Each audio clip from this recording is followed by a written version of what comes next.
80 personnes à bord du navire qui sont en rotation pour l'équipage et les officiers, rotation de 42 jours, 6 semaines. Et on part cette année pour 125 jours, donc presque 3 rotations complètes. Tous les ans, l'Amundsen a une mission scientifique dans le Grand Nord. Certaines années, ça a été des missions très, très longues. On a fait 2 hivernages, une première fois en 2003-2004 et aussi en 2007-2008, lors de l'année polaire internationale. Là, le navire était parti en mer pour 450 jours, donc 16 mois et demi, sans toucher terre, sans revenir à terre. Et cette fois-ci, pourquoi la mission est importante? Qu'est-ce qu'on veut prouver ou qu'est-ce qu'on cherche dans cette mission-là?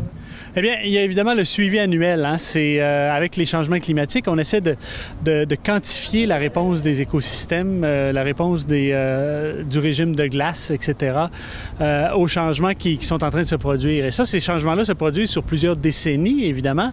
D'un point de vue à l'échelle géologique, là, c'est presque instantané, mais il faut quand même suivre ce qui se passe pendant plusieurs dizaines d'années. Et donc, au fur et à mesure qu'on accumule les années comme ça, les séries temporelles qu'on réalise sont de plus en plus précieuses parce que, évidemment, on ne peut pas retourner dans le passé et comme ça se passe maintenant, il faut qu'on puisse suivre dès le début, dès le commencement du phénomène, ce qui va se passer.